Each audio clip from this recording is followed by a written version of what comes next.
વેશ મેરો જાનો યદી ખ્વારજુ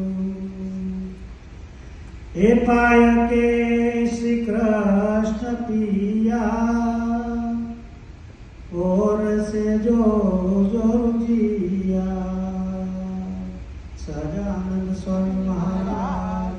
ટૂંકમાં જે ભક્તને પોતાની ભક્તિ, જ્ઞાન અને વૈરાગ્ય ઉપર માન આવે તો એમાંથી એનું ઓછું થતું હોય.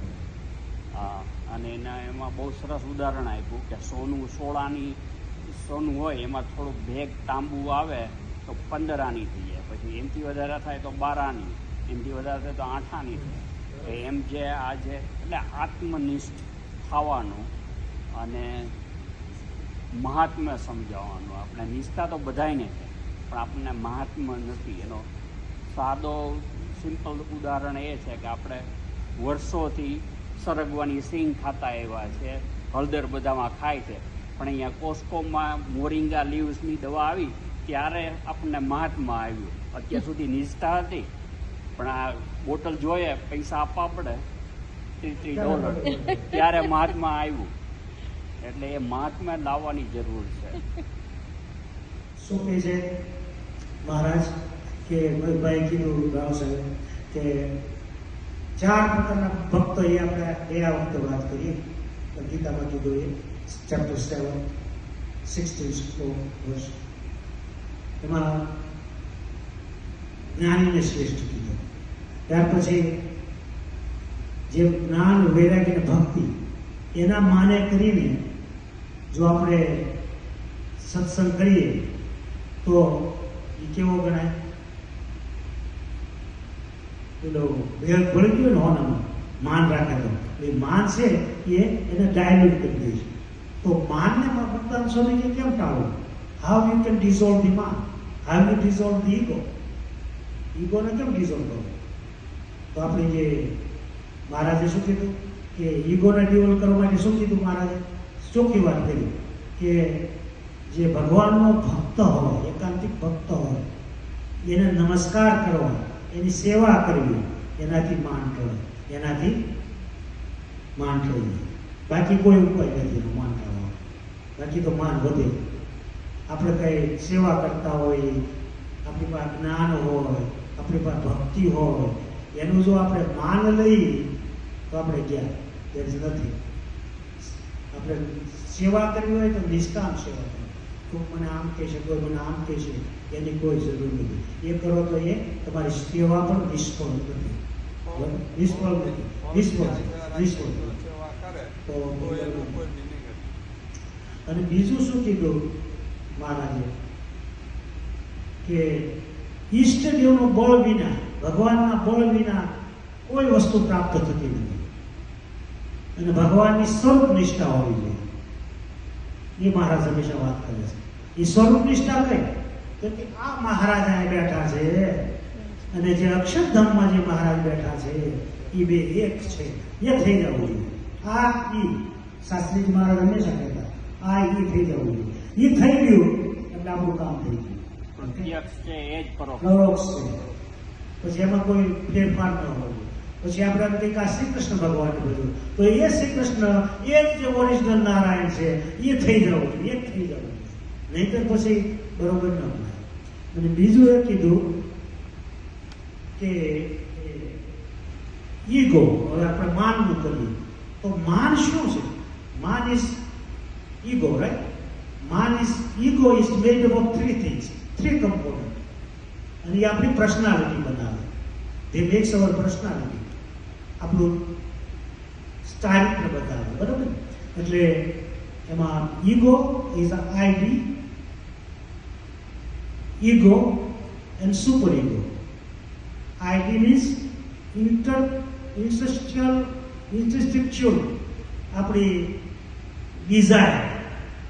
Just like it doesn't matter એનો શું કોન્સિક્વન્સ આવશે, શું થશે એ આપણને ખબર નથી. નાનું બાળક હોય તો એને કોઈ ટોય લેવું હોય ખબર છે ને વાપરવાનું, પણ it doesn't matter. Give no matter what, I want to enjoy, but what consequence is there is not there. So it's idea. Then ego. What is ego? Whatever your component is, what you are, what is yourself, that is called ego. I am something. Okay? And superego is a morality. It has something for follow the society, and that is a good ego. Okay? So this is the three component Maharaj has explained, not in detail, but Maharaj said about man, and says man is this. Psychologically, this made of three components. Okay? So,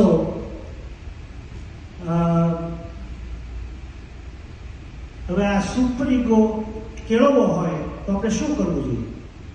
તો કે એક સાચો ભક્ત હોય, ભગવાનનો જે dedicated devotee છે, એમની સાથે જોડાઈ જાઓ, એમને નમસ્કાર કરો, એમની સેવા કરો, તો શું થાય?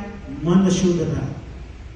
ઓકે, મન શુદ્ધ થાય, માઇન્ડ શુદ્ધ થાય, માઇન્ડ કંટ્રોલ થાય, એટલે બુદ્ધિ શુદ્ધ થાય. અને બુદ્ધિ શુદ્ધ થાય, ઇન્ટેલિજન્સ શુદ્ધ થાય, એટલે શું થાય? ચિત્ત શુદ્ધ થાય, કોન્શિયસનેસ શુદ્ધ થાય. એટલે કોન્શિયસનેસ શુદ્ધ થાય એટલે શું થાય? Ego dissolve. So super ego can develop, but bad ego can dissolve. ID dissolve. અને આ મહારાજ એમાં કહેવા માંગે છે, એ રીતે કરવાથી જે આ અંતઃકરણ શુદ્ધ થયું એટલે આપણું કામ થઈ ગયું. અને જે કોન્શિયસ શુદ્ધ થાય એટલે આપણું જે ભગવાનનો સુપર કોન્શિયસ છે એ બે એક થઈ જાય. અને એક થાય એટલે આપણું મન ભગવાનમાં લાગી જાય. અને બીજું જે આપણે કંઈ જ્ઞાન, ભક્તિ, વૈરાગ્ય છે એ તો બધા સાધનો છે. અંતે તો આપણે સ્વરૂપ નિષ્ઠા કેળવવાની છે. ભગવાનની જે સ્વરૂપ નિષ્ઠા છે એનાથી જ કલ્યાણ છે. કલ્યાણ બીજી ક્યાંય રહેલું નથી. બરોબર ને ચંદ્રભાઈ? એટલે આ રીતે મહારાજે આમાં કઈ રીતે ઈગો ડિઝોલ્વ કરવો એ વાત કરી. અને બીજું, આજે આપણે જળજુની એકાદશી ઉજવી રહ્યા છીએ. જળજુની એકાદશીના દિવસે ભગવાનનું ભજન કરવાથી 1000 ગણું પુણ્ય મળતું હોય છે. તમારી જે કાંઈ શુભ ઈચ્છાઓ હોય એ ભગવાન પૂર્ણ કરતા હોય છે. વિષ્ણુ ભગવાનની શિવ પૂજા કરવાની હોય છે અને તુલસીની પૂજા કરવાની હોય છે. અને આ એકાદશી બહુ જ મહત્વની છે. અને આપણે બધા એનું મહત્વ તો જાણીએ છીએ. આજે આપણે બે ભક્તોના અક્ષરવાસ નિમિત્તે પણ પ્રથમ કથિરીય ગુરુકુળનો નાનો એવો બાળક વિદ્યાર્થી સુરત ગુરુકુળમાં હતો, 15 વર્ષનો હતો. મેં તો જોયું ઓલામાં ત્યારે મને ખ્યાલ આવ્યો ઇન્ટરનેટમાં, આમ ગાયું હા. તો બહુ સારો છોકરો, 7 વર્ષ સુધી સુરત ગુરુકુળમાં ભણ્યો. હવે હૈદરાબાદ ગુરુકુળમાં એ જવાનો હતો. એ દરમિયાન I don't know what happened to him. He left to the Akshardham. So we'll pray for his soul. And he was so divine person. I want to do the same way you do. પાણીથી પૂજા કરો છો તમે જળથી, એ રીતે મારે કરવી છે. મને એવા ઠાકોરજી આપો. તો મેં ઠાકોરજી એવા આપ્યા, હા, થોડા ફ્યુ ડેઝ બિફોર. અને પૂજા કરે છે. એનામાં છે બધું. ડેન્ગ્યુ થયું. ઓકે, તો બિચારો જતો રહ્યો. અને 2-3 દિવસ પહેલા જ કેમ તો એકદમ હેન્ડસમ બોય, એક જ દીકરો હતો, હેન્ડસમ બોય હતો. અને ડેડિકેટેડ ભગવાન હતો. તો મહારાજના ધામમાં એ પહોંચી ગયો, ભગવાનની ઈચ્છા. તો આપણે એના માટે પણ કરશું. બીજું, આપણે આપણા મહેન્દ્રભાઈ ધોરાજી, એમના પિતાશ્રી શંભુભાઈ ધોરાજી ભગવાનનું ભજન કરતા કરતા અક્ષરવાસ થયા છે. તો શ્રીનાથજીના ભક્ત હતા, શિવજીના ભક્ત હતા. તો એમને મહારાજ અક્ષરધામનું સોફા ભેટા માટે પણ મદદ કરવા આવે છે. આપણે જાણીએ છીએ કે ભાઈ શ્રી મહેન્દ્રભાઈ ધોરાજીએ $25,000 એને આપ્યા છે અને એને આપી પણ દીધા છે. તો તમે આપણે કહેશું કે એમની પુણ્યતિથિ માટે આપણે આ પ્રતિષ્ઠા નિમિત્તે એમને ગણીશું. કારણ કે એના પિતાજી આપણે